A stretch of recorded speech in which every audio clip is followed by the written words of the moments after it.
Hi, this is Kirby Anderson. You know, each day we take on the tough issues and provide a biblical perspective to them. The topics we cover are wide-ranging: apologetics, theology, prophecy, creation and evolution, intelligent design, marriage, family, child-rearing, the millennial generation, trends in society, politics, economics, business, religious liberty, the Constitution, public policy, foreign policy, military policy, tensions in the Middle East, abortion, homosexuality, pornography, sexual ethics, media, technology, history, and America's godly heritage.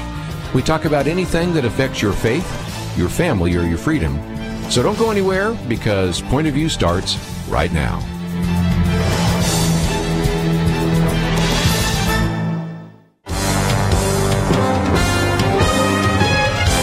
Across America, live. This is Point of View.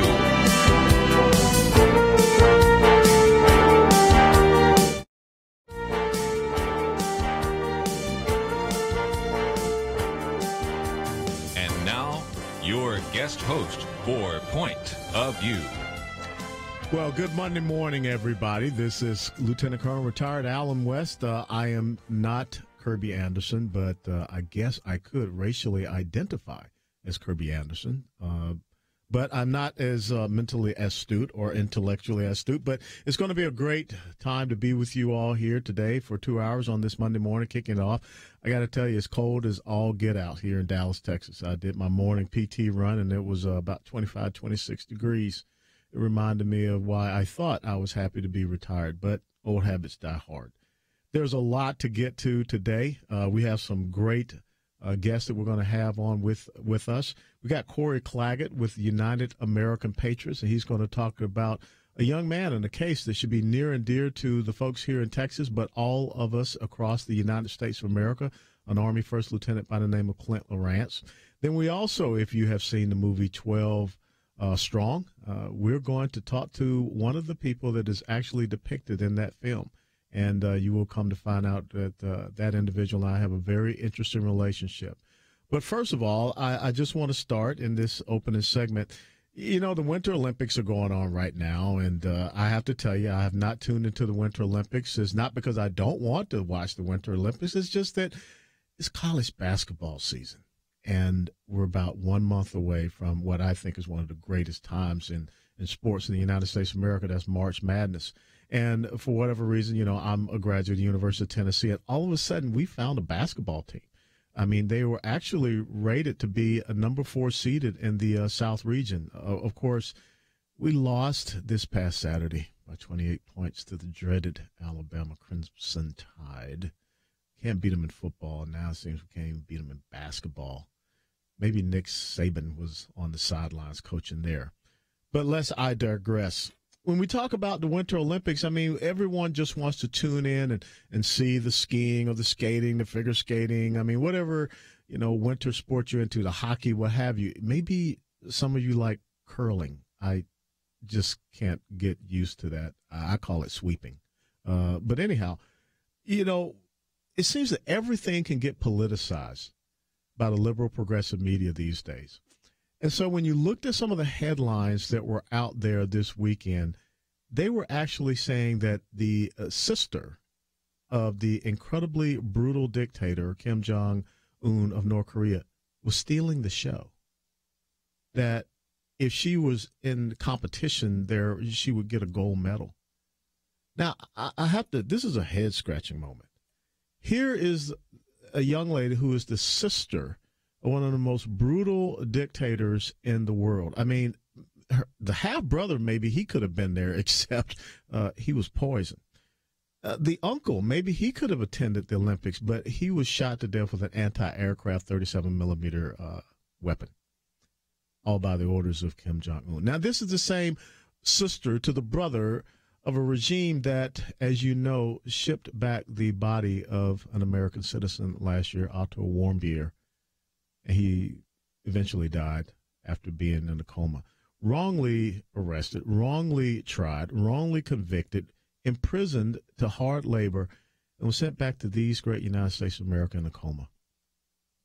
And if you think about the State of the Union address, show me a dry eye when that young North Korean defector who had lost the leg, whose father had been tortured and murdered by the same brutal regime of this sister, when he stood there in the gallery of the People's House, our House of Representatives, and he lifted up those wooden crutches, who could not shed a tear? Because that young man was the symbol of individual freedom and liberty. That young man was the symbol of liberation from a brutal Stalinist regime. And yet we have a media in the United States of America that is praising the sister of this dictator. Obviously, she's complicit to it. She's part of the ruling class there. Why would we praise her? Why would we put her on the same level as the daughter of the President of the United States of America, Ivanka Trump? This is what I find to be so disturbing and somewhat delusional when it comes to the progressive socialist left. Because I understand if you don't like the president. I understand if you hate the president, but you cannot all of a sudden transfer that into a hatred of the United States of America.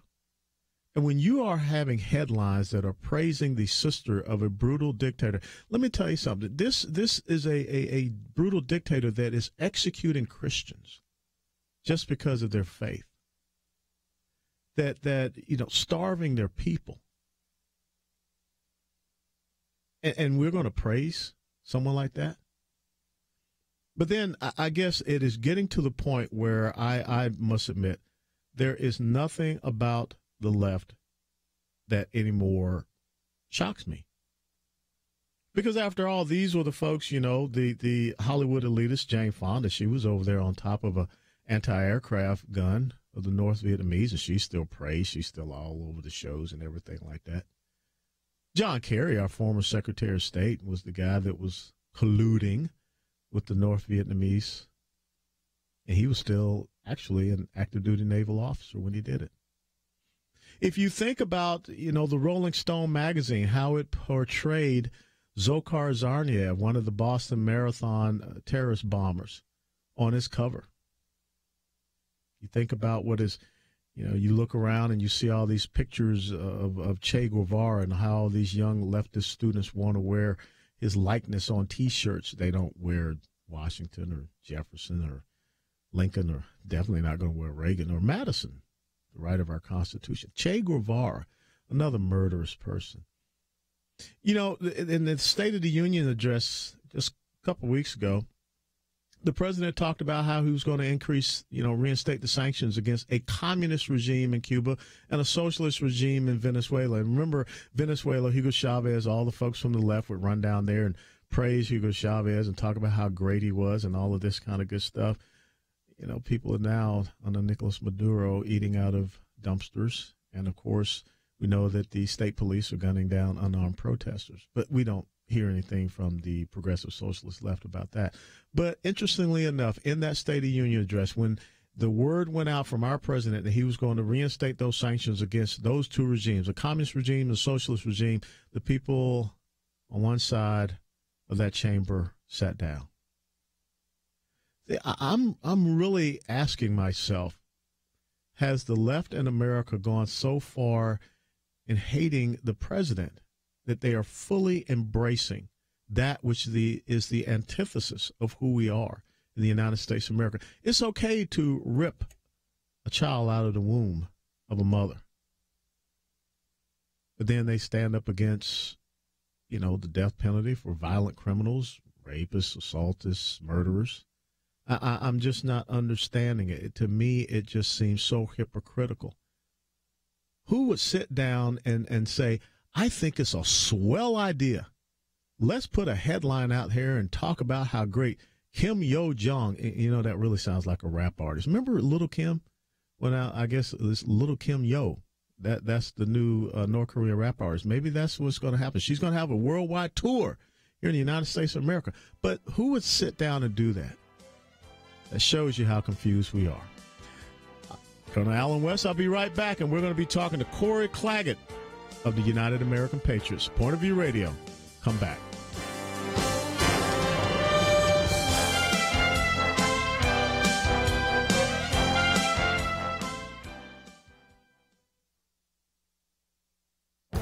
This is Viewpoints with Kirby Anderson.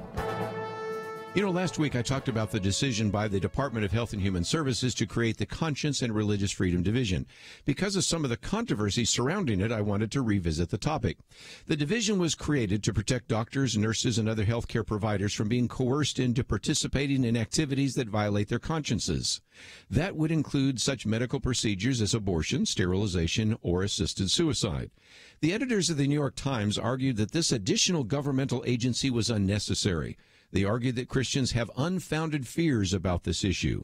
David French, in a recent response, finds this amusing since the Supreme Court, during the last session, is considering two cases that involve demands by state authorities that Christians violate their conscience. The first is a case by Jack Phillips and Masterpiece Cake Shop. The state of Colorado wanted to force him to use his artistic talents to design a cake for a homosexual wedding. The second is a case out of California that is attempting to force a pro-life pregnancy resource center to advertise free or low-cost abortions. Both of these cases want to compel Christians to violate their conscience. The New York Times also attempts to characterize the issue as the Bible versus the Hippocratic Oath. Really, it is a battle between constitutionally guaranteed liberties versus liberal progressive public policies. Michael Berry of the First Liberty Institute reminds liberals that not so long ago they believed in conscience protections. In the 1960s, the Supreme Court acknowledged that an individual who was a conscientious objector could claim the status based only on moral objections rather than religious beliefs. Back then, liberals proudly positioned themselves on the front lines of expanding conscience rights. They should do so again today. I'm Kirby Anderson, and that's my point of view. From PureFlix, the biblical story of the last of the Hebrew judges, Samson. Rated PG-13, Samson. In theaters February 16th. Information at samson.movie.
You're listening to Point of View, your listener-supported source for truth. Welcome back to Point of View Radio. This is Colonel Alan West, your guest host for today. Kirby Anderson is out there doing what Kirby Anderson does, spreading the gospel all across this great United States of America and all across the world. He is an incredibly astute world traveler, often sought out to go out and give his point of view, his perspectives, and share his intellectual insights. So you're stuck with me, an old paratrooper. And with that being said, I get the chance to talk to one of those young paratroopers today. You know, the greatness of America is that we always pass on this idea, this sense of service, sacrifice, and commitment. When you think about the men who answered the call of arms at Lexington Green and Concord Bridge, we've got still today some great young men and women who are answering that call to go out and defend our great nation. But we also need to make sure that we're defending them when we put them in harm's way. We're going to be joined today by Corey Clagett. And Corey was born July the 13th, 1984 in North Charleston, South Carolina. He graduated high school in the year of 2003 and joined our United States Army, This Will Defend, in 2004. And he joined in the year that I retired after 22 years. He served 2 years and 7 months as an airborne air assault infantryman. Follow me. That's their motto. He enjoys anything outdoors, working on cars, drawing, spending time with his family. And just like me, he likes to go driving for long distances. Over the Christmas break, I drove out to Phoenix and back. That was challenging. But anyhow, right now, Corey is with the United American Patriots. And Corey, we'd like to welcome you to Point of View Radio. How are you doing? I'm doing good, and thank you for having me. And it's an honor to speak with you, Colonel. Oh, no, it's my pleasure. And again, thank you for your service and really thank you for yours. Oh, no, that's what we're doing. It's funny because the year that you were born, 1984, was the year that I went to airborne school down in Fort Benning. And I guess, some things just never change. Now, did they still have the 200-foot tower in your training, in your 3-week training? Yes, they did. And actually, I didn't get to use the jump tower because it was down for some reason. So we actually skipped the tower and went straight to dropping out of the plane. Well, I got to tell you, first of all, I was nicknamed Lieutenant Gig Pit when I was there. My roster number was Alpha 114. I'll never forget it. But the thing was, early on in ground week, you remember they used to have the inspections, and the Sergeant Airborne Black Hat kicked dirt on my boots, and I had really taken a lot of time to shine those boots and get them squared away. And he came over to inspect me. He said, Alpha 114, your boots are dirty. And I looked at him and said, well, of course they're dirty. You just kicked dirt on my boots. That was not a good answer. And nope. No, it wasn't a good answer. I should have just said, yeah, my boots are dirty. But I became known as Lieutenant Gig Pick. How was your experience at Airborne School and infantry school down there? Even in basic training in AIT, I didn't run everywhere. In Airborne School, you ran everywhere. It wasn't that bad. I was in Bravo Company. I don't know what company you were in, but I actually had my best friend and my older brother in the same stick as me, so it was actually pretty good. My brother was my battle buddy in basic training, so it was nice. I had people I knew like right next to me, so it was okay. Great. For me, joining the military, it was a family thing. My dad served in World War II. My older brother served in Vietnam. What was it that inspired you to go into the United States Army? Back in like 1992, I was aware that my dad was in the Army, and he went down to Panama, and then my stepdad was in the Navy in Jacksonville, Florida.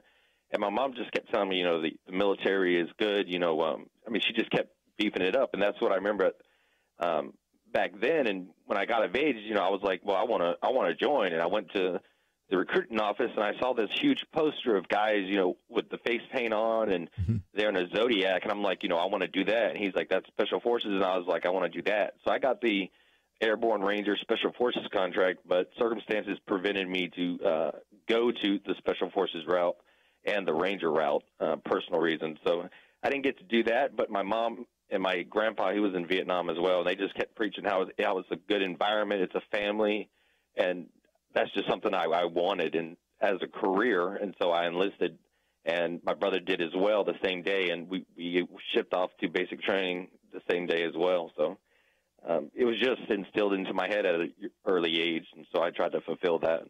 Well, that's awesome. Now, you said your brother was your battle buddy there. Basic now, is twin brother or older or younger? It was my older brother. Okay. So yeah, he was right next to me. He was the bunk below me.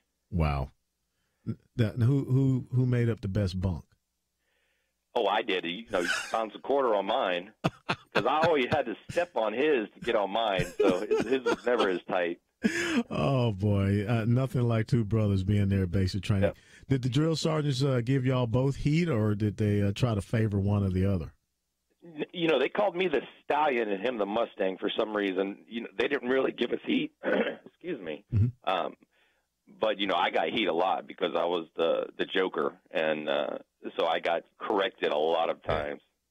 Well, I tell you, it was all fun. It is all fun. It's something that we look back to, and I think it was Friedrich Nietzsche who said that which does not kill us only serves to make us stronger. I want to ask you about, recently we heard and saw the video of the teacher out in California who went on this tirade, this rant about people that are in the military, they're the lowest of lows, they're not, how does that make you feel when you see people that are saying that of those of us who were willing to serve this great nation and protect the freedoms of people such as that teacher to say some very, crude and ignorant things? Well, the only thing I can really say is, if we're the lowest of the low and, if we don't have, job prospects or what have you, why don't you just suck it up and join yourself and see what it's like? Don't be an armchair general when you have no experience whatsoever with what you're talking about. So that's all I have to say is just man up and join yourself. You're absolutely right. And also I hearkened back and I remembered that it was former Secretary of State John Kerry who once said that if you could not, do good in school or whatever, you would find yourself over in Iraq, which I just thought was one of the most insensitive insidious things. And for a person who wanted to be the commander-in-chief, or a person that ran for president, to say something like that, in other words, that if you didn't make a certain elite standard or class, you would find yourself in combat for the United States of America. That, you know, where do you think this type of mentality comes from in our country? Well, I think it's the elitist type of behavior and thinking. I have no idea how someone, could say something like that or actually believe that. I just think it's horrible for someone to say that, and they just need to, search their inner being, to become one with themselves before, just downing everybody at the lower class or the military. It's upsetting. That's really all I can say. It's terrible. My dad sat me down. I was about 15 years of age, back in Atlanta, Georgia, and he said that there was no greater honor than to wear the uniform of the United States of America. Absolutely. And he challenged me, because he was a corporal and my older brother was a Lance Corporal Marine. He strayed from the flock. But he challenged me to be the first officer in the family. And that is what makes America special and great. And, those are the type of voices that we need to have more often, the voices of parents that, say, son, daughter, go out and serve this great nation. Go out and give something to something that is, give to a country that is bigger than yourself. Kind of like what John F. Kennedy said, ask not what your country can do for you, but what you can do for your country. And I think you just hit on a great point. If you think that, we're the lowest of lows and everything like that, well, sign up. Come spend a day. Exactly. Ruck up and see what it's like to live in our life and take a position on freedom's ramparts. I want to transition real quick. You're with United American Patriots, and when we come back after the break, we're going to talk about, more this incredible case that of Clint Lawrence. But what got you to join with the United American Patriots? I was actually asked by Major Donahue, the president and founder, if I could come work with them and help them with the cause of helping out other soldiers who are unjustly charged and wrongfully convicted of crimes during combat or war crimes. So I actually thought it was a honorable thing that they're doing, and something happened to me. So if I could tell my story to bring light onto what is happening, that a lot of people in America don't know what's happening, that's my cause now. And so Major asked me if I would be their liaison, and I agreed to do so. And as soon as I got out of Leavenworth, I moved up here, and I've just been working for almost 2 years now with them. Well, I appreciate that, because we remember you as one of those Fort Leavenworth 10. And when we come back from the break, we're going to talk about your story, Corey, and we're going to talk about Clint Lawrence and some of the others, and what the United American Patriots are doing. And I want to tell you, I'm a big supporter of UAP, and I signed letters for Clint Lawrence, because what is happening to our young men and women we're sending in combat zones is a travesty of justice. This is Colonel Alan West, Point of View Radio. Stick with us. We'll be right back with Corey Clagett.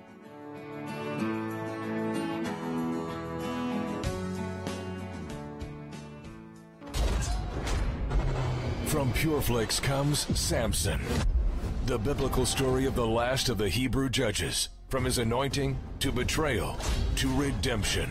My name is Samson, and you will face the wrath of God. Samson, rated PG-13. May be inappropriate for children under 13. In theaters February 16. More information is available at samson.movie. Missing a day of Point of View is like Samson losing his hair. Now stay with me. Without his hair, Samson was weak, and ultimately he lost his sight. Without Point of View, you miss out on encouraging news, stories of how God is using Christians to make a difference. Instead of being strengthened, you get discouraged. And Point of View helps you see places to get involved, opportunities to apply your God-given gifts for good. Never miss a program, a Viewpoint's commentary, an important action item when you download the Point of View Radio app, free from Google Play or iTunes. Take out your phone right now and download the Point of View Radio app. See the difference you can make. Point of View will continue after this.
You are listening to Point of View. The opinions expressed on Point of View do not necessarily reflect the views of the management or staff of this station. And now, here again, your guest host for Point of View. Welcome back, everyone. Colonel Alan West guest hosting for the great one, Kirby Anderson. I know that some people say Mark Levin is the great one, but we got our own great one right here, and that's Kirby Anderson. He's an incredible man. But joining me again on the line is Corey Clagett, former airborne air assault infantryman, United States Army, HUA, steadfast and loyal. Corey, you still there? Yes, sir, I am. Hey, you know, I'm familiar with your story. I was introduced to it back when I was a member of Congress up there on Capitol Hill. But can you please give us the little Cliff Notes version of your story and how you ended up with a little tour at Fort Leavenworth? Yes, I don't mind. Back in I deployed in September of 2005, and May 9th of 2006 or May 8th of 2006, real early in the morning, we had a mission to kill all military-age males who were confirmed. There was a confirmed terrorist training compound, and we were to assault that and kill all military-age males, and that's it. That was our rule of engagement.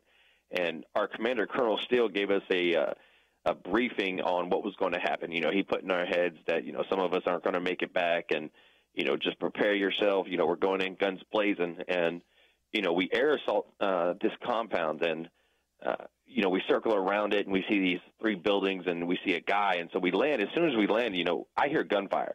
I'm not the first one out, and I don't know who started the gunfire. I just know there was gunfire, and as soon as I got out of the bird, I'm charging behind, you know, the squad, and they were all shooting into a window. And by the time, you know, I recognized it was from the window, the gunfire stopped. And as soon as we button hooked around this building, we went straight into the building and this living room area. And there was these 3 Iraqi males of military age hiding behind these 2 women, using them as shields. And you know, we moved the women out of the way and grabbed these guys, and we dragged them outside, and we zip tied them. And the medic had pulled someone out, the guy that was shot through the window. There was an AK right by the window, and they pulled this guy out. He ended up dying like 10 seconds later after he was pulled out of the house. And so, you know, we're doing a search of the rest of the compound, and we find another building with an older male in it. And when we go to assault that building, he comes out with a baby, and he's holding this baby up, you know, to his face so we don't shoot him in the head. Or when we lower our weapon, he lowers the baby, and we bring it back up. He brings the baby back up. So we take the baby away from the guy. We zip tie the guy, and you know, for some reason, I don't recall him ever being over there by the 3 guys we took out of that one building. And once the compound was secure, my squad leader radioed. I don't know who he radioed, but it was someone higher up reporting that there was 1 dead Iraqi, and we had 4 detainees. And I was right there with my lieutenant and the squad leader, and I heard, I don't know who it was, come over and say, you know, why the F do you have detainees? You need to kill them. You have a follow-on mission. And so I didn't think anything of it because I thought I was still operating under my rules of engagement. And so my squad leader said, all right, who's going to kill these guys? And nobody said anything. Nobody raised their hand or anything. And so he's just like, Clagett and Hunsaker, cut the zip ties off and kill these men. And that's what exactly happened. And after the overall mission was complete and we went back to our forward operating base, we were investigated twice, and we were cleared of any wrongdoing. And first, you know, for some reason beyond me, a 3rd one was started, but this one was the Army's CID division. And, you know, they just basically point blank asked us who gave you the orders to do this. And we told them, you know, it was our rule of engagement, and that came down from Colonel Steele. And they went to him, and he's like, you know, I never gave that rule of engagement. And so long story short, you know, they're going to believe a full-bird colonel over a private and a sergeant. And so they told us we did it maliciously with hate in our heart to kill these men. And we went to trial, and I kept trying to tell people, you know, he gave us this rule of engagement. And the Army stance was he never gave this rule of engagement, but he got a letter of reprimand. And I ended up doing 18 years. I mean, I was sentenced to 18 years, and I did 10 in solitary confinement. And I later found out last year that his letter of reprimand was for misinterpreting the rules of engagement, which resulted in the death of Iraqis. Well, I mean, yeah, but why just a letter of reprimand? I mean, you were following an order. Maybe someone would have said it was an unlawful order, but you were following an order. It was, you were told this was your rule of engagement.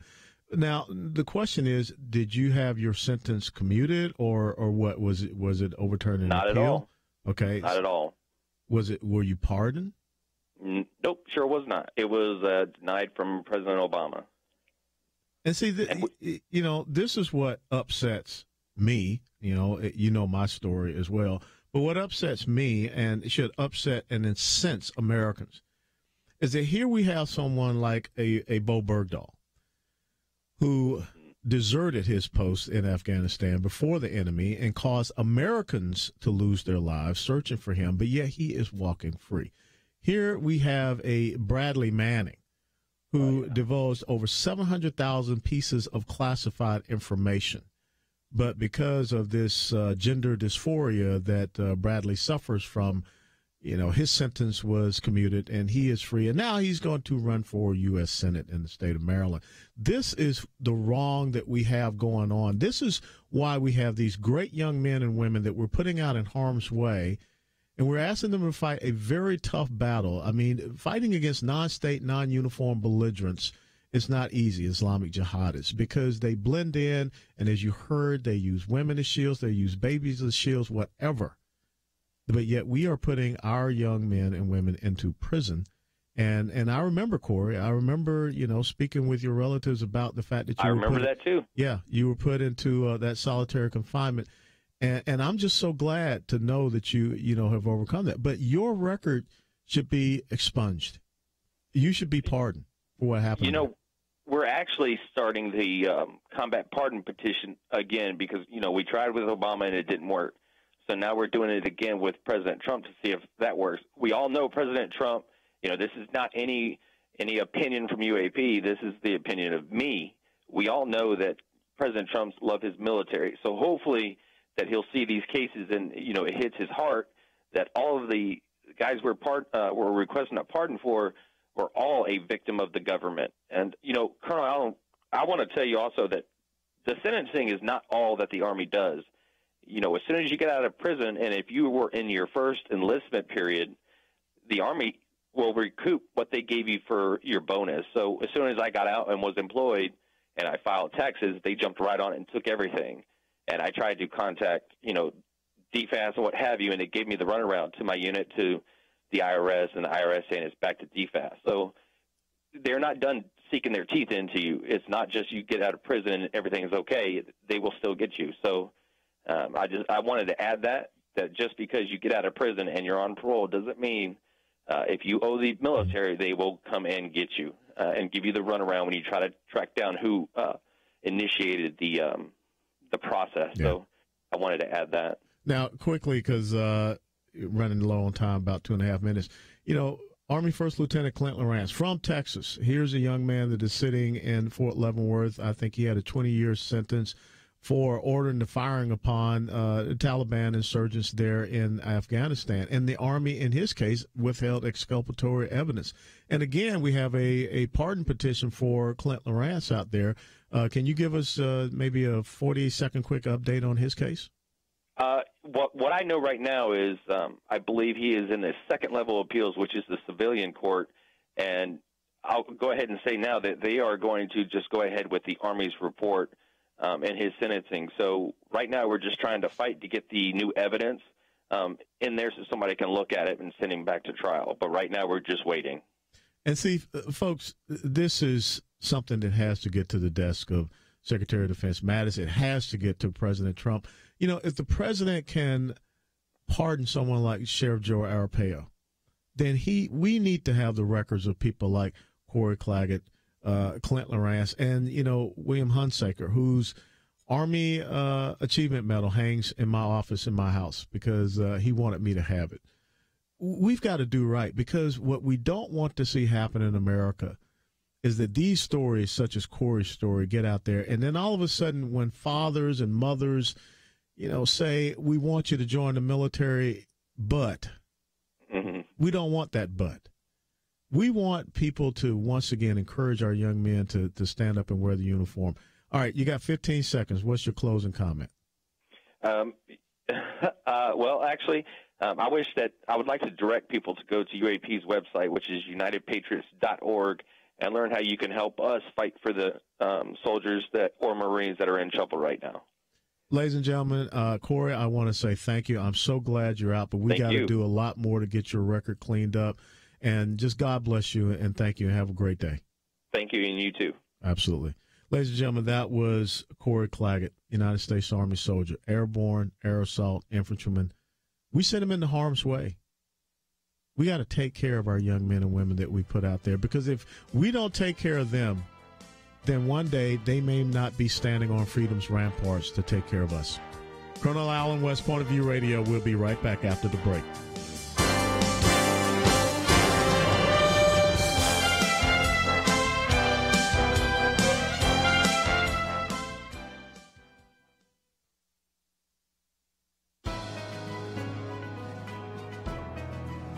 Welcome to the First Liberty Briefing. I'm Jeremy Dice.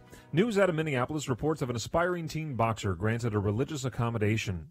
Amaya Zafar is a 16-year-old boxing protege that for some time has had her sights set on representing the United States as a boxer at the 2020 Olympics. But current rules place her in the position of having to choose between her faith and her sport. USA Boxing, however, has solved the problem for the St. Paul teenager by accommodating her faith in the ring. As a result, Zafar will be permitted to keep her arms and legs covered with long sleeves and leggings as her faith requires. That's a simple solution, and while I don't share Zafar's religious beliefs concerning clothing, I do support efforts by anyone, USA Boxing included, to take reasonable steps to respect the religious beliefs of Americans whenever possible. Of course, Zafar is not the first boxer to need a religious accommodation. Cassius Clay, better known as Muhammad Ali, famously asserted his religious beliefs as grounds for conscientious objection to the Vietnam War. In other sports-related cases, we are working to protect the right of Coach Joe Kennedy to pray silently at the 50-yard line when the game is over. Meanwhile, in Florida, we are defending the right of a football team at a Christian school in Florida to be able to pray over the loudspeaker prior to kickoff. As these stories remind us, religious liberty impacts every area of our life, including sports. To learn how First Liberty is protecting religious liberty for all Americans, visit firstliberty.org. You can learn how to protect religious freedom in the workplace, public schools, your church, the military, and more by downloading First Liberty's free Religious Liberty Protection Kits at firstliberty.org. That's firstliberty.org. If you want hope for religious freedom, go to firstliberty.org.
Now, back to Point of View, your listener-supported source for truth.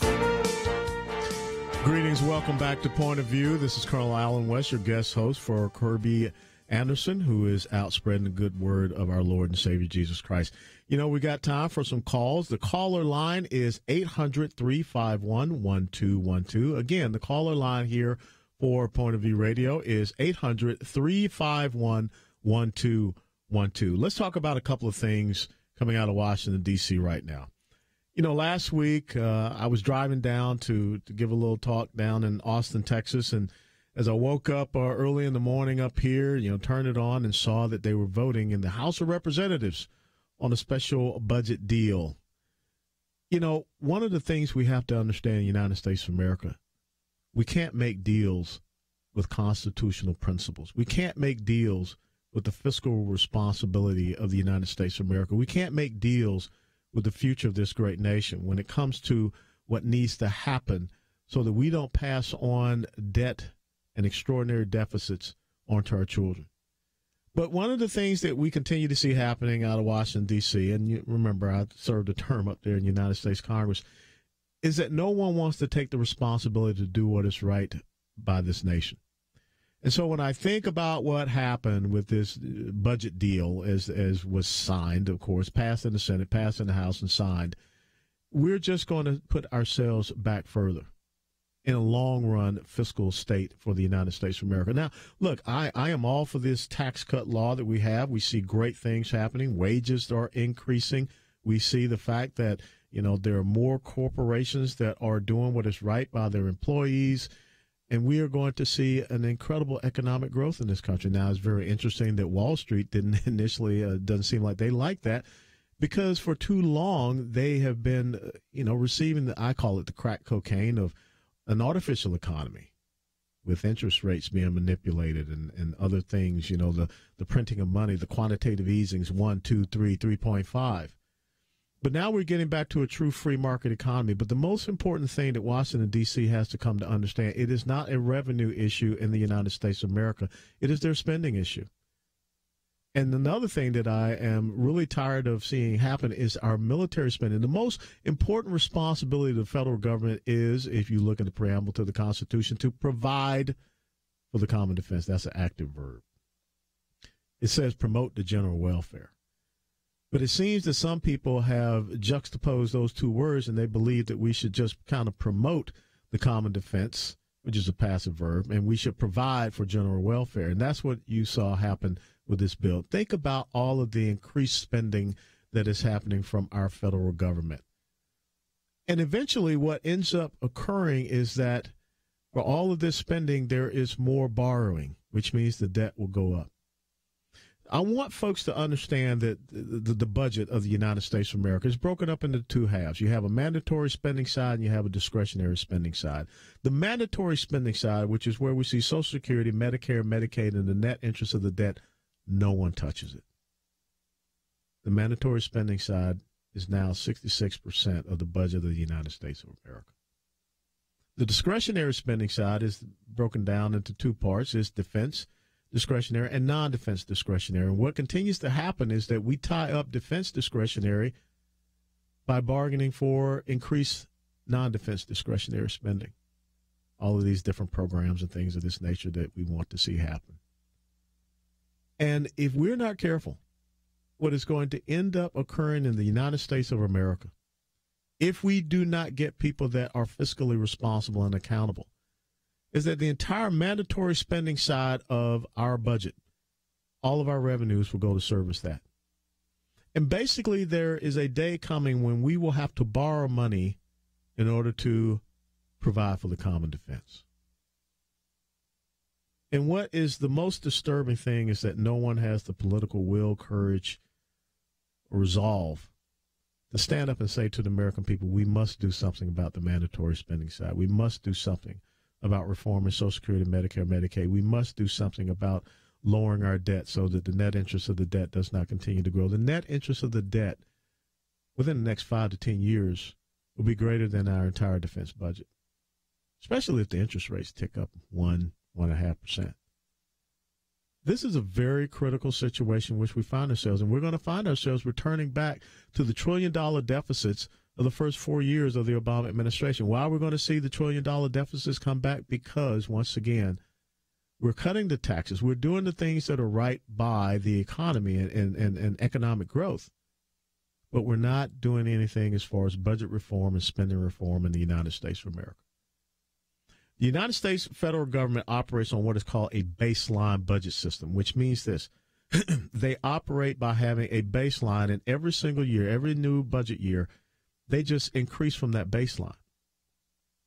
When people say that they're cutting spending in Washington, D.C., they're not really cutting spending. They're cutting the rate of the increase of the growth of spending. Which, tell me, can you really do that in your business? Can you do that in your household? Absolutely not. What we do in our households, what every business does is what is called zero-based budgeting. Every budget cycle, you start out with zero. You cannot start saying that regardless of the revenues that we receive, we're going to increase our spending. You can't do that. You go out of business. You ruin your household if you try to do that. But that is exactly what is happening in Washington, D.C. See, one of the key things that we need to do, we need to separate those three different pots of our budget.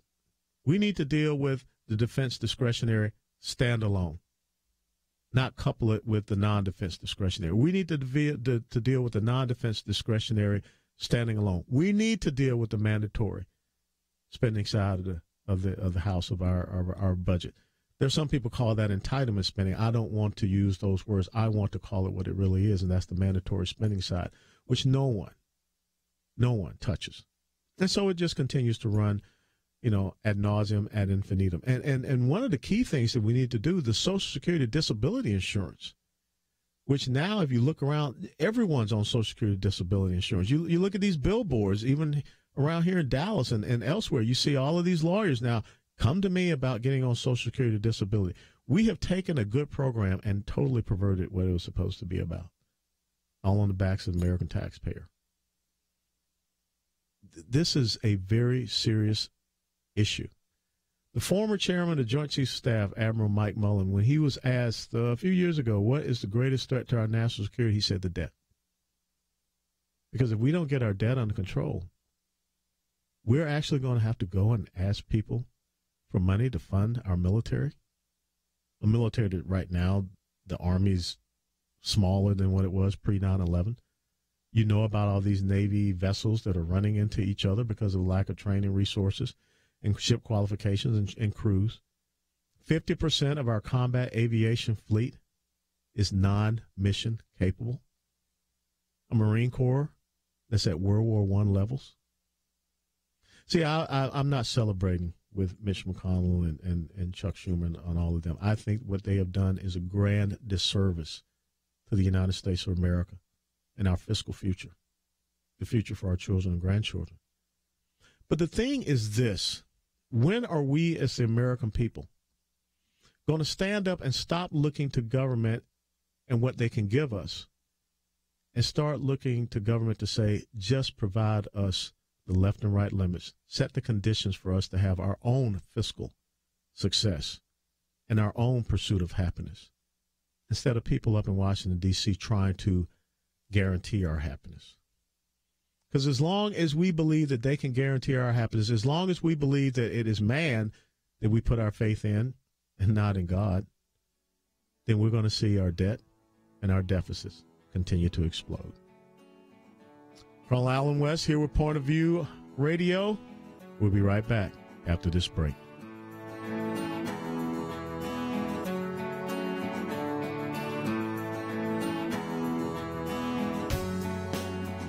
Why should you become a partner with Point of View Radio?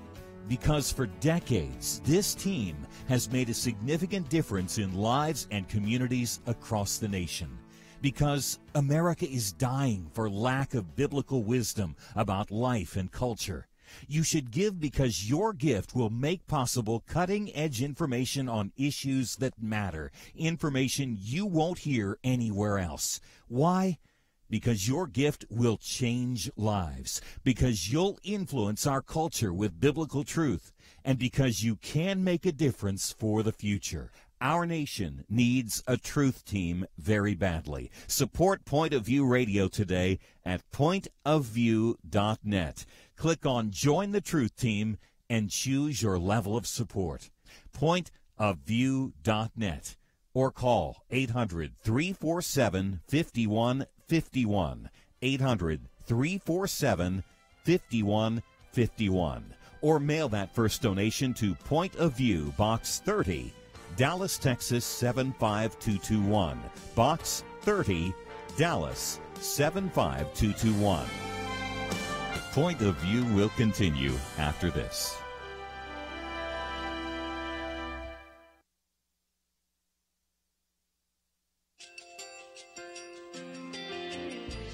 I just want to thank you so much for all the wonderful programming you have.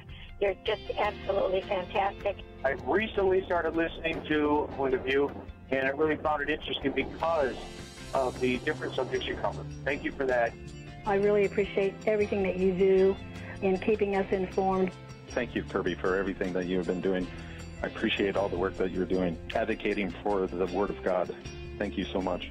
Point of View, I think, is absolutely necessary because it's a Christian perspective, a biblical worldview perspective, and receive very current, up-to-date information about what is really going on, week to week in our culture, which is changing so rapidly, and yet it's morally sliding backwards. Yeah, first of all, I thank you guys. Y'all's program is wonderful, and enjoy it every day. I learn so much every time I listen to it. Point of View Radio Talk Show.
Hi, this is Kirby Anderson. You know, each day we take on the tough issues and provide a biblical perspective to them. The topics we cover are wide-ranging.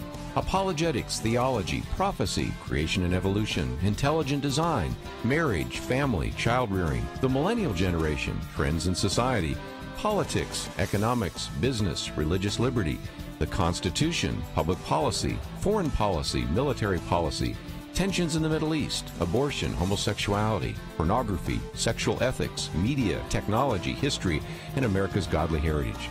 We talk about anything that affects your faith, your family, or your freedom. So don't go anywhere, because Point of View continues right now.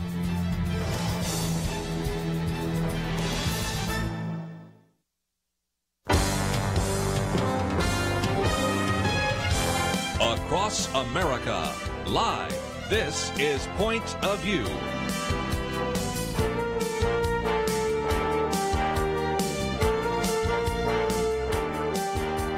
And now, your guest host for Point of View. Second hour of Point of View Radio. Colonel Alan West here, standing in for Kirby Anderson, who is out doing the Lord's work. Caller line is 800-351-1212. Caller line is 800-351-1212. Hey, I got to tell you, this morning was one of those mornings where you kind of wake up and say, why didn't I stay down in Fort Lauderdale? I always turn over, and the first thing I do is, click and see what the temperature is, and so that I know how to dress for my morning run. Said 25. It's like, this sucks. But, old soldiers, we got to get out, got to do what we got to do. But I sure wish I was in 65 or 70-degree weather. And then, of course, you have a friend that sends you a picture of them down in some beautiful, luxurious island in the Caribbean, clear skies, rainbows. It's gray and 25 degrees. But that's okay. Let's warm up our hearts by talking about what's good about America and then what we need to do to keep America a great nation. Because that's the most important thing that we can pass on. That's our legacy. And when I think about the legacy of the United States of America, when I think about what we need to do to pass on a great America, I think about this incredible FISA memo kabuki dance that is going on in Washington, D.C. right now. Everyone's, drawing their little camps and taking sides against each other, but there's just one point that comes down in all of this. And every single American should be concerned about this. We have a secret court in the United States of America. We have judges part of that secret court. Maybe some of y'all remember, now I'm dating myself. I did have a birthday last week. I turned 57. But remember that movie with Michael Douglas called The Star Chamber? There was a bunch of judges that would get together and they would review cases outside of the realm of law. And Michael Douglas was asked to be part of the Star Chamber because he has somewhat proven himself to these other judges. And the whole thing about the Star Chamber was that they would have cases brought before them of people that had been, exonerated or whatever. And they would identify them to be exterminated, killed, criminals, whatever. Now, that's not really far-fetched in what we see today with this FISA court, Foreign Intelligence Surveillance Act court. And when I was in Congress, we had the 5-year extension of the Patriot Act come up, and I voted against the 5-year extension of the Patriot Act because of things like the FISA court. Powers that were given to the executive branch, powers that fell to the President of the United States of America that, in the hands of the wrong type of president, they could be used against the American people. And that's what we see happening now. What should concern us in the United States of America is that there is a court, that the proof of evidence is less than what the standard for proof of evidence is in civilian courts. Either we have a Fourth Amendment or we don't have a Fourth Amendment, but to the FISA court, you don't have a Fourth Amendment. The problem with this whole FISA memo thing is that a politicized document was taken into the FISA court, a Star Chamber. And for whatever reason, warrant was given to conduct surveillance against a presidential campaign and a presidential elect. Now, if that can happen at that level, imagine what happens to everyday Joe and Jane six-pack American citizen.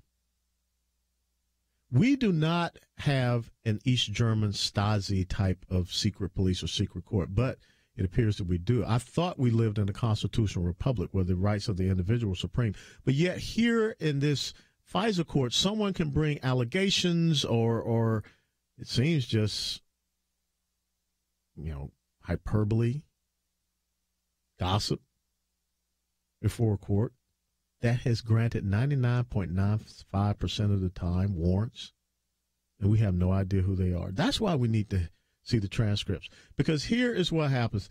When you take a document that is a political opposition research document that was paid by a political campaign, and you take that through the FBI over to this FISA court, and one of two things happen. Either they did not disclose the fact that this was paid for and done through a political opposition firm, and then you have to ask yourself, how does something done by a political opposition firm get into the hands of the FBI? Well, when you come to realize, I think it was the third or fourth level guy in the Department of Justice, Bruce Orr, his wife worked for Fusion GPS. Maybe that's how it got into those hands. But either they don't fully disclose, or they do fully disclose, and the judge still says, okay. Either way, folks, it's bad. Either the FBI conducted a lie of omission and not giving full disclosure, or this judge took not evidence, but just a quote-unquote dossier that was based on innuendo and gossip. Nothing of it was verified. Nothing of it was true, and still granted a warrant. See, the interesting thing about the FISA court, no one is there to speak on your behalf. No one is there to challenge. No one is there to provide a defense. That's a violation of the Fourth Amendment. Now, I don't care what you say you are, Republican, Democrat, conservative, liberal, progressive, socialist, whatever. You should be concerned that something like this is happening in the United States of America unless you're happy that something like this is happening in the United States of America. Unless you're happy because it was your side that did it. But understand, it could be done to anybody.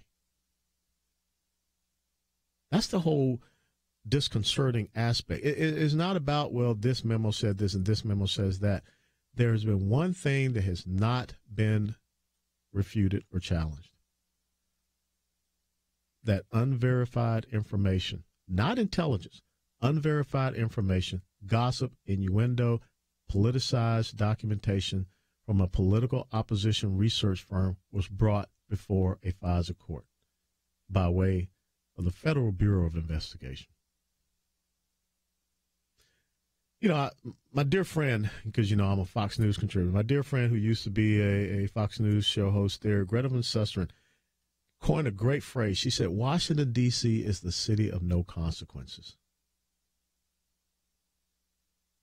This is wrong. And someone has to be held accountable. I don't care what your position was. I don't care how high you think you are. You should not be allowed to go and create this secret court and then grant a warrant for unauthorized surveillance of an American citizen. That's the whole bottom line with this FISA memo thing. Don't listen to all of the white noise, as they call it, and that's not me being racist by saying white noise, but don't listen to all the distractions and the sideshow antics that are out there. The bottom line is that there is a court, there are judges that exist that you have no idea who they are, and they're making decisions about your individual personal liberty. And who in the government of these great United States of America are allowing that to happen? Point of View Radio, Colonel Allen West, 800-351-1212. We'll be right back.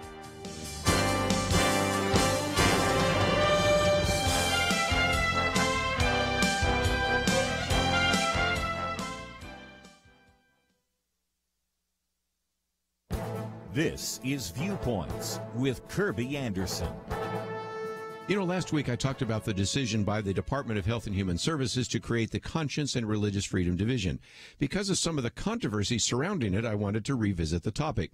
The division was created to protect doctors, nurses, and other healthcare providers from being coerced into participating in activities that violate their consciences. That would include such medical procedures as abortion, sterilization, or assisted suicide.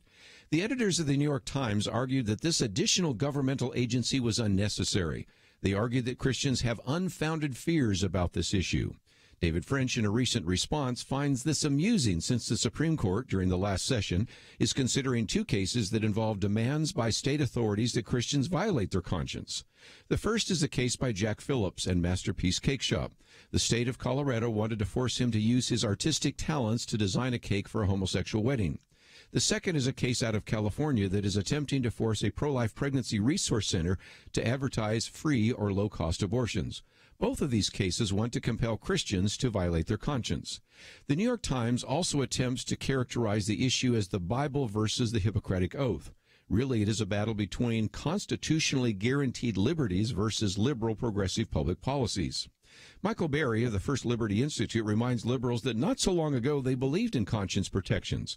In the 1960s, the Supreme Court acknowledged that an individual who was a conscientious objector could claim the status based only on moral objections rather than religious beliefs.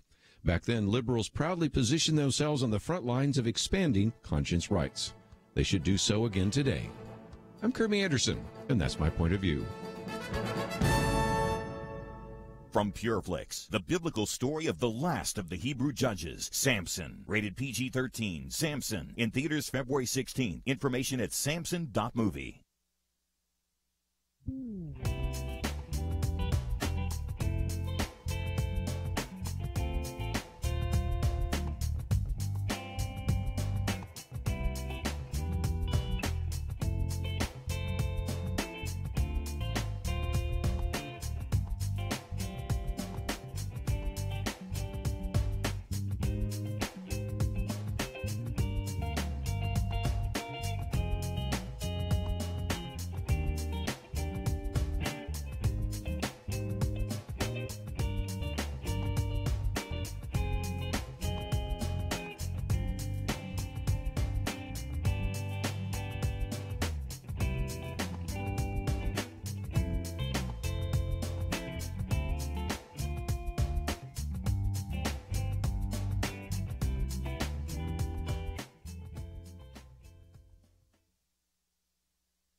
You're listening to Point of View, your listener-supported source for truth.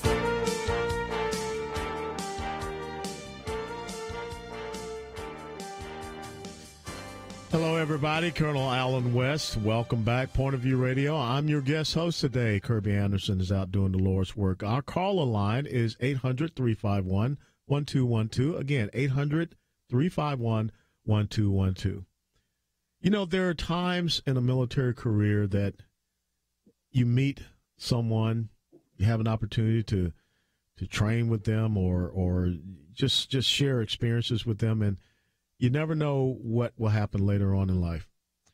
You know, back in 1991, I was a young captain. I served in Operation Desert Shield, Desert Storm, and my wife Angela was a business professor at Kansas State University there in Manhattan, Kansas.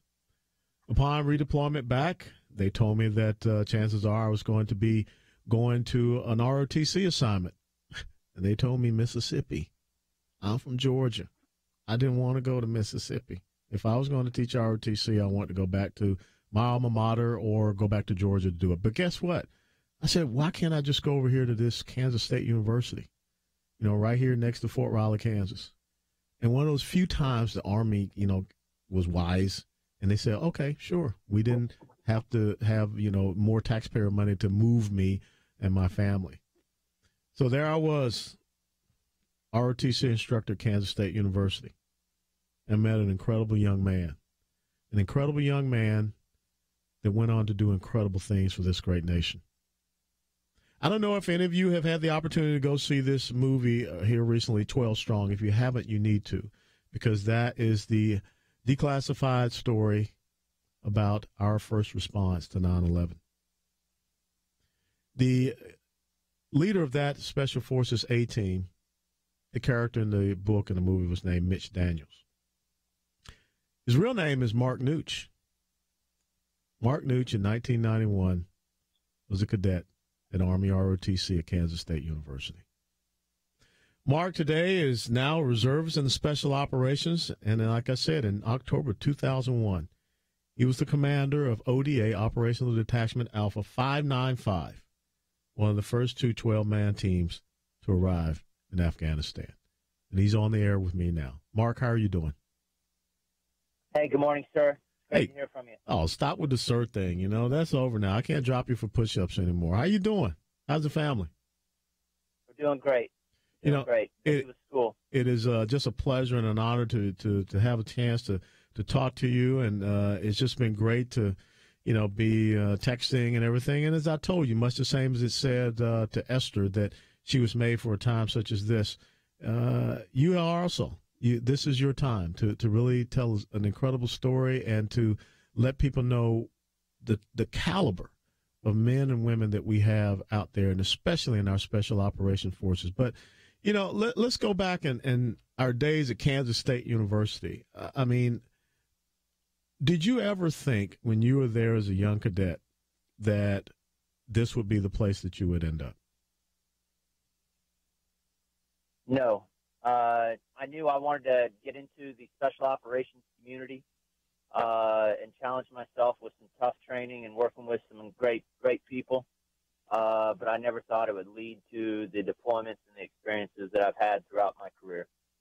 What about your upbringing there in Kansas? What about your experiences there in the ROTC program do you think kind of set a foundation or set the conditions for, your ability to go on and pursue your dreams there as a Special Forces officer, Ranger qualified, master, the whole 9 yards, the whole kit and caboodle?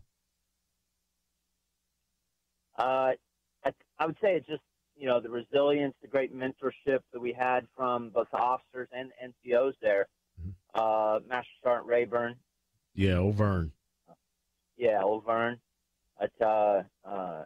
Just the tough, realistic training we did as cadets that we were allowed to do back then, I think helped shape and prepare me.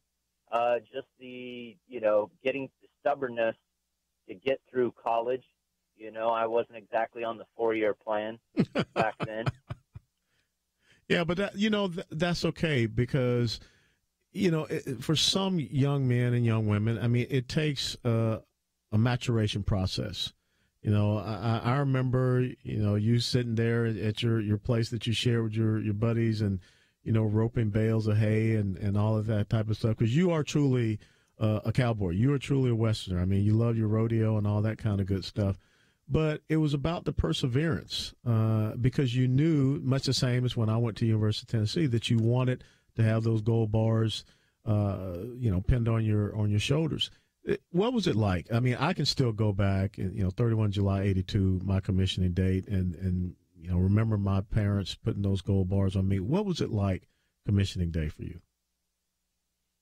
Just immense pride. May 14th of 93 had been, a journey to get to that point and to be standing there alongside my peers and friends that I'd grown so close to. And have my family and friends present. I'd kind of getting pulled in two directions. Army ROTC in one direction and competing on the Kansas State rodeo team and in team roping and calf roping 2 of the years I was there. Just growing up with that strong ranching family background, I think prepared me as much as anything for the Army and especially the mission that we would have historically right after 9/11. Yeah, let's kind of fast forward into that a little bit in this first segment.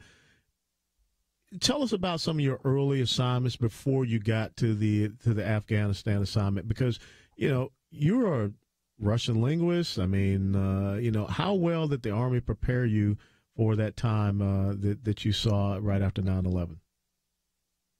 Well, I think I got about as prepared as a Special Forces captain could be. I, commissioned active duty and infantry and had been, for a year and a half in the 101st Airborne as a platoon leader, and had a great experience there as the rifle company executive officer, still as a second lieutenant, but led that 140-man rifle company through some very tough combined arms live fire maneuvers. Our captain had gone down for heat and was ill for several weeks. That was definitely a great experience, and the battalion commander trusted me to lead that company. Had great first sergeant, platoon sergeant, NCOs, and other lieutenants around there to make that successful. From there, I went to 3rd Ranger Battalion, and that definitely was a challenging assignment. Opened my eyes to the broader special operations community and what Rangers do. I love that, being assigned to 3rd Ranger Battalion of 75th Ranger Regiment. Down in Fort Benning. But I wanted to down to Fort Benning. Mm-hmm. Yeah, I wanted to continue in the special operations community, so I volunteered to go to Special Forces Assessment Selection. Made it through that demanding course. And there was only about 30 officers in my cohort of that class that went through that year, and 8 of us ended up assigned to 5th Special Forces Group back at Fort Campbell. And I was one of 2 other captains that were the first Russian speakers through the course assigned to 5th Group. And as fate would have it, then all 3 of these captains, we all led missions into the former Soviet Republic pre-9/11. And that was incredible experience working with, in my case, our team worked for almost 6 months with the Uzbek Spetsnaz, their special forces that were already in a tough fight with Al-Qaeda affiliates well before 9/11. And one of the things I think that our listeners may not understand, a lot of people across the United States of America may not understand, is that you just don't come right into the United States Army as a brand new second lieutenant and go to Special Forces assessment. You have to be a senior first lieutenant or even a captain. Am I correct? Yes, that's correct. Yep. I was a new captain, newly promoted, transferring from the Ranger Regiment there, going through the infantry officer advanced course, and then, over to Fort Bragg to go through almost a year and a half of training. That included going through the Special Forces officer course that's 6 months long at that time, and 6 months of Russian language school, and another month of the SEER school. And survival, escape, survival, evasion, resistance, and escape. Yep. Yeah. They're going to break one bone, but they let you pick which one. Awesome. Well, Mark, let me tell you, we're going to come back in the second part of this interview, and we're going to talk about, the mission there in Afghanistan, and also talk about you and Thor, Chris Helmsworth, and the type of relationship you are, because I think it has to be a very important relationship, someone that's portraying you on the big screen. So please come back with us here at Point of View Radio. We're going to continue our discussion with Army Lieutenant Colonel Mark Nutsch of 12 Strong.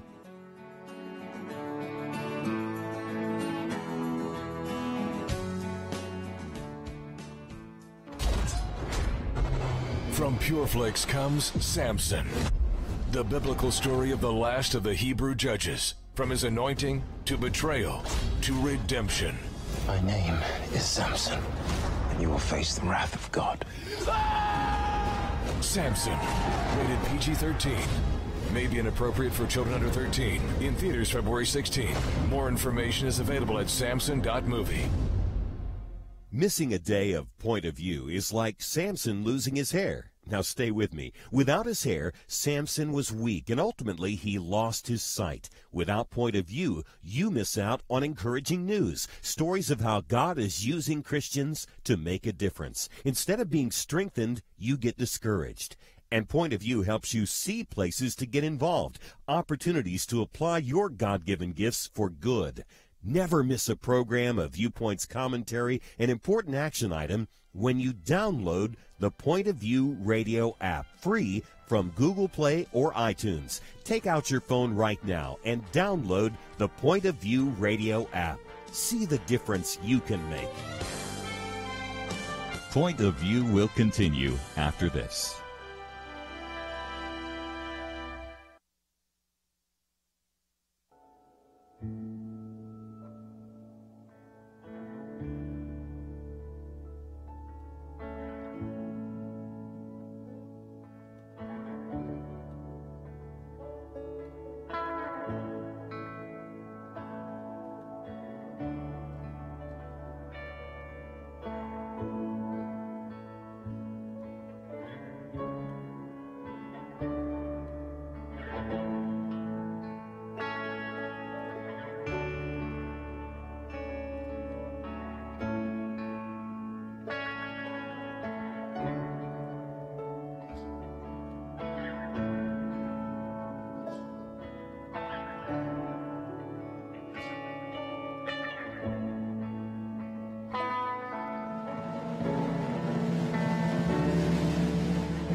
You are listening to Point of View.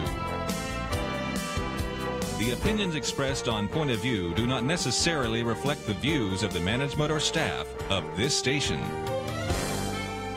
And now, here again, your guest host for Point of View. Hello, everyone. Colonel Alan West, guest hosting for Kirby Anderson, and I just want to thank you for allowing me to have this opportunity to guest host here at Point of View Radio. Listener-supported radio, please support this incredible work, this incredible ministry that is here that not only looks at your faith, but looks at all of those topics and issues that are affecting your faith. Caller line is 800-351-1212, 800-351-1212. We want to continue our discussion with Army Lieutenant Colonel Special Forces Green Beret Mark Nutsch, who is really the main character in the movie 12 Strong. He was the leader of that Special Forces A-Team, ODA 595. Mark, good to have you back with us. Hey, thanks for having me. Hey, let's talk about going into Afghanistan. Let's start with, what was it like, stepping up and trying to get your team back into this fight? Our team was picked for a classified mission on the 14th of September. I was put right back on that team by the 15th, and our team was back up to full 12-man strength, 12-man team of Army Green Berets. We were then deployed out a few weeks later to an unknown location in the former Soviet Republic of Uzbekistan, where we would then receive more details for our mission and insert into northern Afghanistan by helicopter on the night of 19 October. What was it like conducting that link-up? I mean, the first time when you're there with, the warlord, the leader, Mr. Dahlstrom, who is now, if I'm correct, the vice president of Afghanistan. That's correct. Well, some smart military commanders and interagency directors had the foresight to allow a small CIA team that was going to be working with us to meet with us in our isolation, in our planning phase there in Uzbekistan before we would helicopter in and link up with General Dostum. It was not lost on us the historical significance that we were going to be on the first wave of Special Forces teams and CIA teams matched together as the main strategy that President Bush had chosen at that point. We're going to be the first to set foot on the ground in northern Afghanistan. That link up went very smoothly, not exactly as portrayed with additional drama in the movie 12 Strong, but went very smoothly, and we very quickly mounted horses for the first time, and 6 members of my team and I conducted a 4-hour horse ride to get closer to the enemy and begin to understand and get a look at what their capabilities were. Now, how many of your team members had experience being on horseback? Because, those mountain passes up there in northern Afghanistan in that area, there can be some pretty interesting trails. Yeah, it was the terrain was very rugged and isolated. We're up around 8,000-foot elevation and working our way down.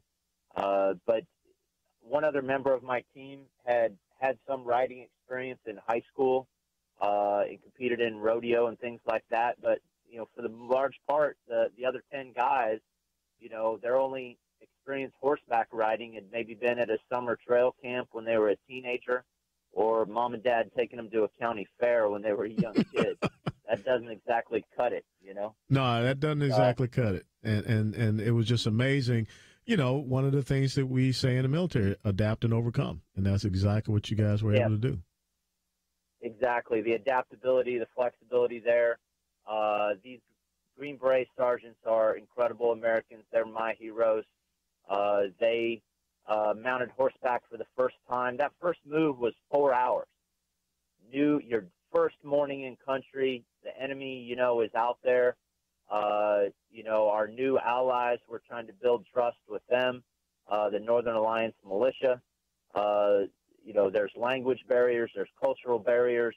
You're learning how to ride this half-crazy horse that is overloaded, with a 200-pound American and another 50 pounds of lightweight combat gear banging on your body around every bend, expecting an ambush. It was a sporty time. The movie tried to portray somewhat a tense relationship between you and General Dostum. Was that accurate, or was it kind of initially a rough beginning and then smooth sailing? If you think of it from their perspective, they'd been in a desperate fight for survival against the Taliban and Al-Qaeda. General Dostum had commanded the Afghan army prior to the Taliban takeover. He had commanded tanks in battle and had big aircraft, and here he's back gathering a resistance force around him to fight the Taliban and Al-Qaeda extremists that are horse-mounted and have essentially Soviet small arms, or their largest weapon is a rocket-propelled grenade launcher. So just an incredible amount of experience and knowledge. We did not have near the friction with them. From the Afghan perspective, I liken it to they won the lottery. In a desperate situation, they have a CIA team and now a Special Forces team that's dropped in to help work with them and help coordinate logistical support, bringing in nightly resupplies of lethal, non-lethal, and humanitarian aid, and then helping orchestrate this aerial ballet overhead of every manner of inter-service aircraft that could be brought to bear and employ some high explosive ordnance on the enemies of our country, on the Taliban and the Al-Qaeda forces that were arrayed against us. That's an interesting point. My background was, artillery, fire support, and what have you. And so I want to ask the kind of warcraft question. Did you have other platforms other than just the B-52s that were able to provide the aerial support to you? We did. We had every manner of inter-service aircraft from the Air Force, except for A-10s. There were no A-10s that came in to support us at that time. But F-16s, F-15s, all the AWACS and refueling aircraft overhead, C-130s, C-17s dropping in the cargo for us. But then we had two Naval and Marine Corps air wings off of two different aircraft carriers coming up out of the Indian Ocean. Yeah, because that was something that really the movie didn't seem to portray, that you had those different aerial platforms, and so you could employ, the full panoply of ordnance and also engagement criteria. It made it seem like it was just the big B-52s, and we know that you need a little bit more accuracy sometimes in some of those tight spots. Now, speaking of which, what do you think was the most glaring discrepancy between, what kind of really happened on the ground with you guys and the sensationalism of Hollywood? The real magic of our mission was we actually brought three different ethnic factions together. The movie portrays General Dostum as our primary counterpart that I was working with. But the CIA team and my team of Green Berets met with three different factional leaders, the leaders of the Uzbeks and the Tajiks and the Hazaras, that were each independently fighting against the Taliban and Al-Qaeda, but yet had kind of a rivalry between them. And we managed to get these leaders to sit together and agree to cooperate and began to raise an entire army of over 5,000 militia fighters around my Special Forces team and another two Special Forces teams that came in on the ground there. My team needed some additional assistance, and they sent in two of the Air Force Special Operations combat controllers that gave me 5 satellite-capable radios and allowed our team to do something kind of unique, and that we dispersed and reorganized into 3-man cells. 4 3-man cells spread out across the battlefield, and each of these small teams of 3 sergeants was with an Afghan commander that had between 300 to 750 militia fighters, and most of them on horseback. It was incredible to have 2,500 horsemen and 500 infantry, those 3,000 fighters working directly with General Dostum, his commanders. The other Special Forces team came in to work with Commander Atta and the Hazara commander. Incredible. That's really what's not portrayed in the movie. that is the real magic of what special forces do in bringing different groups together and get at these very complex problems. Foreign internal defense and direct action, two of your primary missions. Now, I've got 15 seconds. Do you think that with all the Hollywood elitism, do you think that Chris Hemsworth's portrayal, do you think it made a difference in how he sees our military? I think it did. I wish I'd gotten to know Chris a little more before the movie production began filming, but we talked periodically throughout the filming, and most certainly at the end as he learned more. I think it did open some of the actors' eyes. We had some good conversations in the brief encounters we had with those actors. I got to run, Mark. Thank you so much, and it's a pleasure seeing you and being with you. We'll be right back.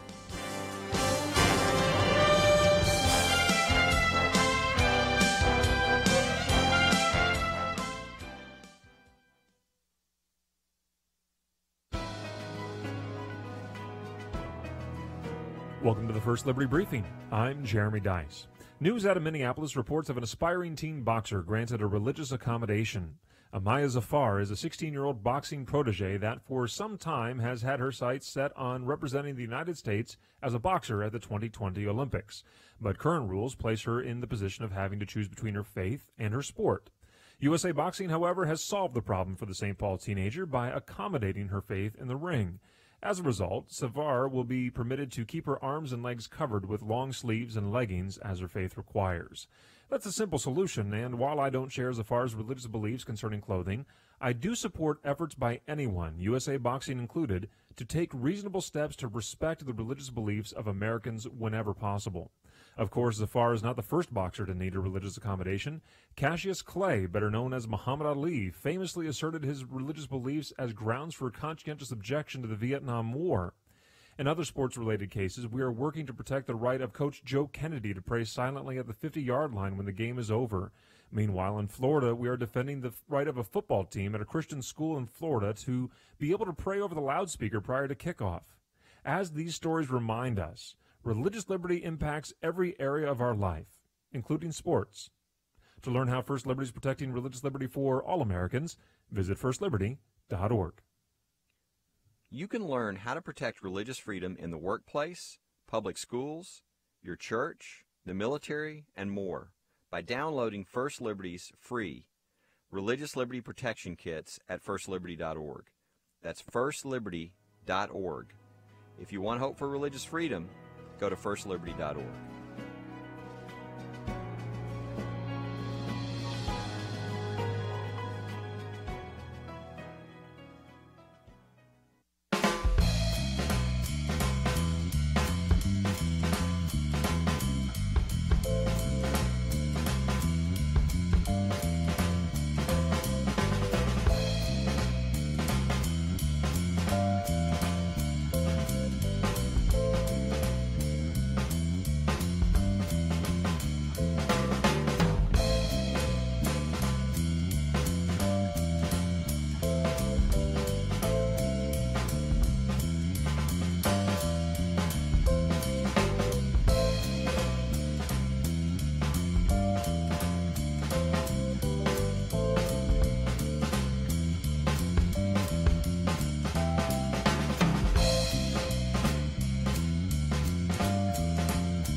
Now, back to Point of View, your listener-supported source for truth.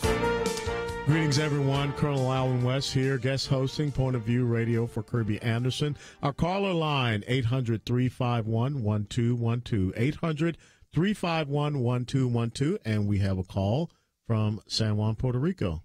Go ahead. Okay. I think it was, what was it? Never mind. Okay. See, this is what happens. They teach me all this technology. They told me when the lights change to click on it, and I don't know. I'm just a very simple guy.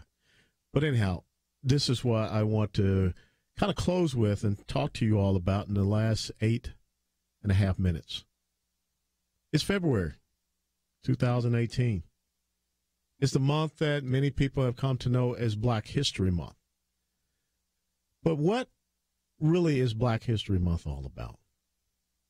You know, I recall when the president gave his State of the Union address at the end of January, and he talked about an incredible number. He talked about an incredible achievement. He said that historic record unemployment level in the Black community, all-time low. All-time low. When the camera panned over to the members of the Congressional Black Caucus, the people who say that they are the conscience of the Congress. I was a member of the Congressional Black Caucus when I was there, the only Republican member. About 40, 41 other members were Democrat. That was a fair fight for me. But it was interesting. Those members of the Congressional Black Caucus sat down. And so I asked myself as I watched this, and I asked Angela, what is it that they want? Would they rather hear that Black unemployment was an all-time high? See, in this Black History Month, you know, I get it. We have the commercials, we honor people, and we sing the songs and everything, but what is really happening in the Black community?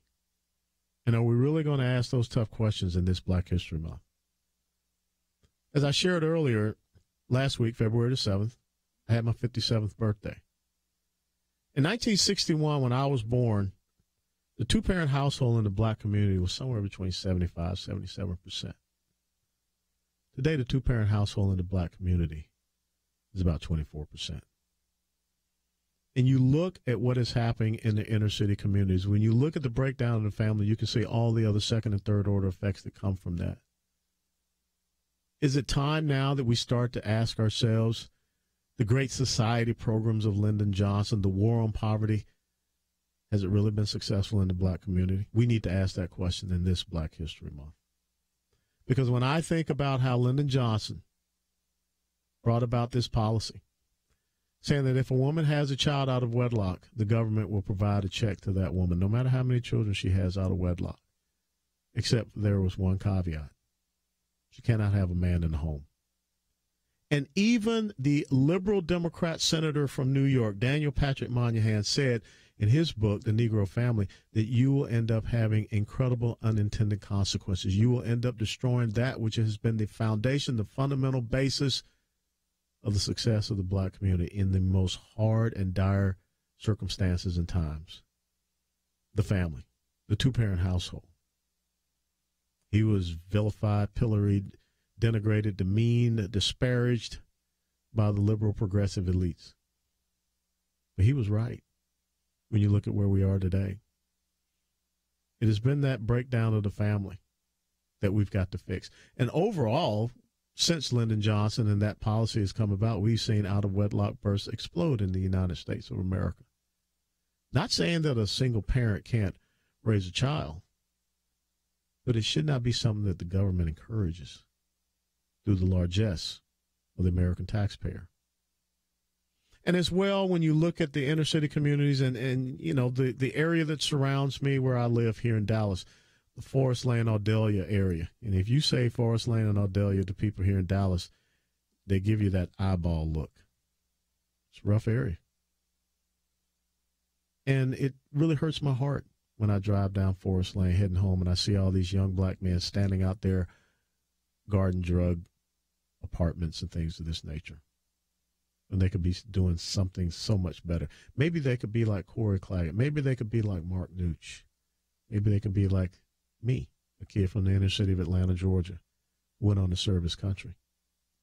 But it's not just this breakdown of the family that we have seen. It's not just this deplorable state of the Black family that we see. Think about the state of education in our inner city communities, where we continue to have these failing schools. But yet, if you try to talk about bringing in school choice, vouchers, anything of this nature, teachers associations, teachers unions, they stand and they fight against it. Those same people that sat on their hands at the State of the Union address called the Congressional Black Caucus, they stand against it. And why would we not want to see that which opens up the doors of opportunities for young people, any race, creed, color, whatever, to be opened up, especially in these inner city communities. This is something we need to talk about in this Black History Month, better education opportunities, because the good quality education that one receives, that makes this country the land of opportunity. Because in America, it is about the equality of opportunity and not about the equality of outcomes, and that's what certain people want to see instituted, them making the decision. They're determining where you will go in life. They are the ones that would prefer giving you the crumbs that they will allow you to have. Look at small business entrepreneurship in our inner city communities and how it's so lacking. Every weekend, there's a group of individuals, some black men, who pull up in the parking lot right there at the Forest Lane and Audelia intersection here in Dallas, Texas, right there in front of the Aldi's supermarket. They have this trailer with a big 55-gallon drum that they opened up. They put a grill on it. They start cooking meat from there. That's a small business owner. Where are the policies that we need to get him inside one of those closed storefronts that are right there in that same shopping area? It is so appalling to me. It is so disturbing to me. It is so disconcerting to me that if you're traveling along Forest Lane, as soon as you cross under Central Expressway, there's a difference. It's a palpable difference. And why is that? See, in this Black History Month, we need to ask the question, why is that difference in existence? So, I understand all the celebrations and all the commemorative, whatever you want to call it, happenings or whatever, the songs that we sing. I know that the president will have some people in the White House, but when are we going to start asking these tough questions? When are we start looking at making a difference? When I reflect back on Black History Month, I reflect on my mother and father, parents who set the conditions for my success. My real ideological hero in Black History Month, a guy by the name of Booker T. Washington. Read his book, his autobiography, Up From Slavery, and read about what he achieved and accomplished in his life, from going to be in slavery to being one of the great educators, one of the great visionaries of this country. And you know what his 3-point agenda was when he just started Tuskegee Normal and Industrial Education Institute?